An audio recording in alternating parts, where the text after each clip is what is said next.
Kayo po ba mga bossing ko isa sa mga mananaya? Meron po akong isi-share sa inyo na pwede nyong gawin upang sa ganon, makapanalo po kayo ng malaking halagang pera.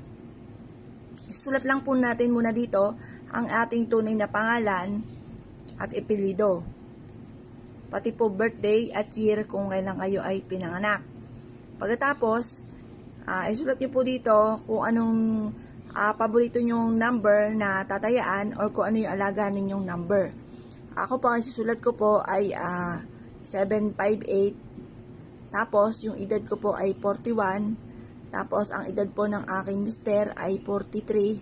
Tapos, ang edad ng aking panganay ay 19. Ilan ito? 6. Ngayon po, sabihin po natin dito, mananalo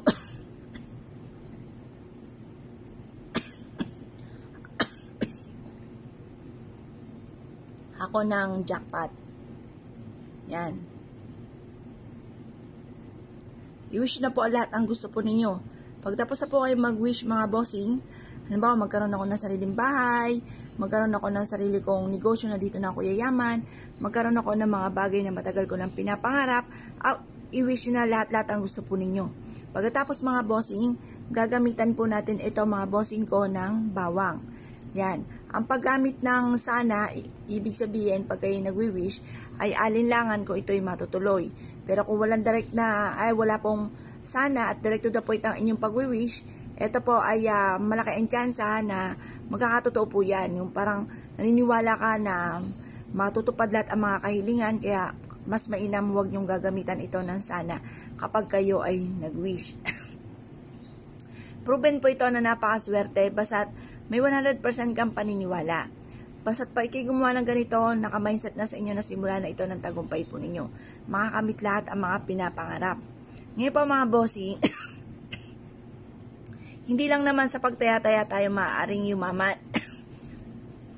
Pwede po tayo yumaman sa pagninegosyo, sa hanap buhay, malay nyo ma-promote po kayo, or kaya po ano pang maaaring pwedeng maganap na may kaugnayan sa pera.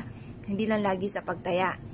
At syempre, ito ay suntok sa buwan, parang minsan, parang sa dami-dami ng tao dito sa mundo, isa lang ang tao mananalo, or kaya po yung mga ilan-ilan lang at hindi lahat. Kumbaga, wag natin dito kakaririn. Kapag gusto lang po natin, saka tayo tumaya. Pero pag may alilangan ka, ay wag nyo na lang gagawin, wag mo na kayong tataya.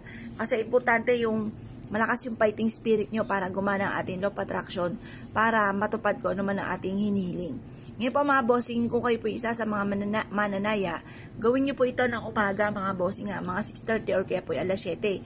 Matatapos kasi ibibilad pa natin to hanggang alas 8 ng umaga. Proven po ito at i-mindset nyo na kayo magiging matagumpay, makakamit nyo lahat ang mga pangarap po ninyo at iaadya kayo nito kung saan lagi kayo suswertihin. Tupiin nyo po ito mga bossing ko at iipit nyo po ito sa inyo pong altar. Ang dulot nito ay swerte. Kaya kung kayo po naniwala mga bossing, asya mga bossing, good luck po sa inyo po lahat.